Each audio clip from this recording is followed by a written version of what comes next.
ایک ایرانی فلم ہے جس کا انگریزی نام چلڈرن آف ہیون ہے اور یہ 1997 میں بنی تھی اور اسے کئی ایوارڈ مل چکے ہیں۔ یہ اپنی نوعیت کا ماسٹر پیس اور شاہکار ہے۔ کہانی کا لب لباب یہ ہے کہ غریب ماں باپ کے چھوٹے سے بیٹے کے ہاتھوں اس کی بہن کے پرانے سے جوتے گم ہو جاتے ہیں جنہیں وہ موچی سے مرمت کروا کر لا رہا ہوتا ہے، اور پھر ایک عرصہ ان کی زندگی کی سب سے بڑی خواہش بس یہی ہوتی ہے کہ کسی طرح ان کو اچھے جوتے مل جائیں۔ فلم میں ایک جذباتی منظر یہ بھی دکھایا گیا ہے کہ فلم کا مرکزی کردار یہ لڑکا اپنے سکول میں دوڑ کے مقابلے میں حصہ لیتا ہے۔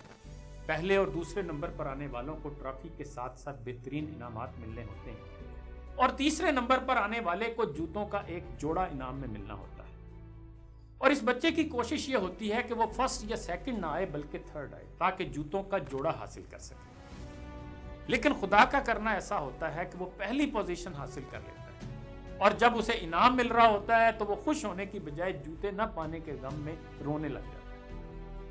وقت نکال کر اس فلم کو ضرور دیکھیے گا۔ اس فلم کو دیکھ کر احساس ہوتا ہے کہ ہم کتنے ناشکر ہیں۔ خدا کی بیش بہا نعمتیں ایسی ہیں جن کا ہم نے کبھی سوچا ہی نہیں، ان کا شکر ادا کرنا تو دور کی بات ہے۔ میں اگر آپ کو یہ کہوں کہ خوش رہا کریں تو ممکن ہے آپ کا رسپانس یہ ہو کہ جناب کیسی باتیں کر رہے ہیں، ہمیں تو بہت سے مسائل کا سامنا ہے، زندگی مشکلات سے بھری پڑی ہے، ایک مسئلہ ختم ہوتا ہے تو دوسرا سر اٹھا لیتا ہے، اور آپ کہہ رہے ہیں کہ خوش رہا کریں۔ جی ہاں، میں پھر بھی یہ کہوں گا کہ خوش رہا کریں، کیونکہ دنیا میں لاکھوں نہیں کروڑوں لوگ اس زندگی کا خواب دیکھتے ہیں جو آپ جی رہے ہیں۔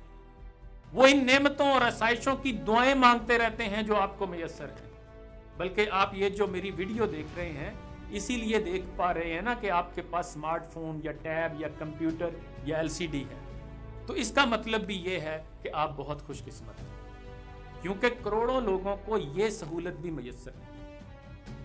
کیا آپ جانتے ہیں کہ صرف انڈیا میں کروڑوں خواتین ایسی ہیں جنہیں زندگی بھر پہننے کے لیے ایک ہی ساڑی میسر آتی ہے؟ کروڑوں، جی ہاں، لاکھوں نہیں کروڑوں لوگ ایسے ہیں جنہیں گھر میں باتھ روم کی سہولت میسر نہیں۔ لاکھوں لوگ ایسے ہیں جنہوں نے زندگی بھر میں کبھی کوئی سویٹ ڈش نہیں کھائی۔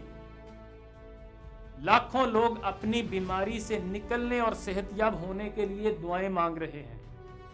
اس سعودی شہزادے کا خیال آتا ہے جس کی آنکھوں کی پتلیوں نے کام کرنا چھوڑ دیا۔ ڈاکٹرز کا معمول تھا کہ رات کو اس کی آنکھیں بند کرتے اور پتلیوں کو ٹیپ سے چپکا دیا جاتا۔ وہ آنکھیں جھپک نہیں سکتا تھا، اور شہزادے کا کہنا تھا کہ وہ اس نعمت کے لیے اور اس کو دوبارہ پانے کے لیے اپنے علاج پر لاکھوں کروڑوں ڈالر خرچ کرنے کو تیار ہے۔ مجھے یقین ہے کہ ہم نے اپنی زندگی میں کبھی نہیں سوچا ہوگا کہ ہماری آنکھوں کی ان پتلیوں کا کام کرنا بھی کتنی بڑی نعمت ہے۔ ہمارا المیہ یہ ہے کہ ہم مال، دولت، حسن، صحت اور صلاحیتوں کے اعتبار سے اپنے سے بہتر لوگوں کو ہی دیکھتے رہتے ہیں، جس سے ہم رشک یا حسد جیسے جذبات کا شکار ہو سکتے ہیں۔ اس لیے کوشش کرنی چاہیے کہ ان لوگوں کو ذہن میں رکھیں جن کو ہم سے بھی کم نعمتیں میسر ہیں، تاکہ شکر کے جذبات حاوی رہیں۔ اگر آپ کا خیال ہے کہ صرف مال و دولت سے خوشی ملتی ہے تو ایسی کوئی بات نہیں۔ ایک حدیث کا مفہوم ہے کہ ابن آدم کو سونے کے 2 پہاڑ دے دیے جائیں تو وہ تیسرے کی تمنا کرے گا۔ ابن آدم کا پیٹ تو صرف مٹی بھر سکتی ہے۔ اگر دولت سے خوشی اور سکون ملتا تو امیر لوگ کبھی خودکشی نہ کرتے۔ دنیا میں خودکشی کرنے والوں کی سب سے زیادہ شرح جاپان میں ہے، حالانکہ وہ ایک ترقی یافتہ ملک ہے۔ اس کے لوگ خوشحال ہیں اور ان کو ہر طرح کی مادی آسائشیں بھی میسر ہیں۔ خوشی اور غمی کا تعلق تو ہماری سوچ سے ہے۔ اسلامی تاریخ میں ایک عالم کو جب جیل میں ڈالا جانے لگا تو اس نے کہا کہ مجھے آزاد چھوڑ دو یا جیل میں ڈال دو، مجھے اس سے کیا فرق پڑے گا، یہ خوشی اور غم تو میرے اندر ہیں۔ ایک دانشور نے کہا تھا کہ میں خوشی کی تلاش میں دنیا کے سفر پر نکلا، اسے بہت تلاش کیا لیکن بالآخر یہ جانا کہ خوشی تو میرے اندر ہے۔ اس لیے آپ بھی خوشی کو اپنے اندر تلاش کریں، اور نہ ملے تو پھر اللہ کی دی گئی نعمتوں پر اس کا شکر ادا کرنا شروع کر دیں۔ خوشی اور سکون بھی ملے گا اور مزید نعمتیں بھی، کیونکہ اس کا وعدہ ہے لَإِن شَكَرْتُمْ فَأَزِيدَنَّكُمْ، تم شکر کرو گے تو ہم تمہیں اور دیں گے۔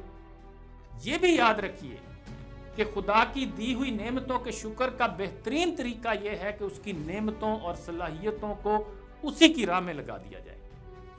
ایک حدیث کا مفہوم یہ ہے کہ تمام مخلوق اللہ کا کنبہ ہے، اس لیے لوگوں میں اللہ کو زیادہ محبوب بندے وہ ہیں جو اس کی مخلوق کو زیادہ نفع پہنچائیں۔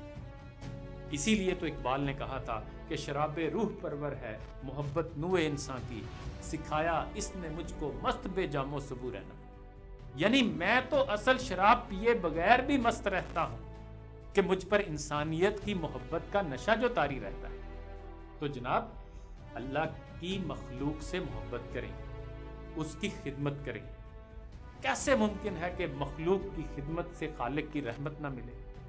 بلکہ رحمت خدا بندی کا ایک درجہ وہ بھی نصیب ہو سکتا ہے کہ جہاں انسان دنیا و آخرت سے بھی ماورا ہو جاتا ہے اور اس کا واحد مقصد خدا کا قرب پانا رہ جاتا ہے۔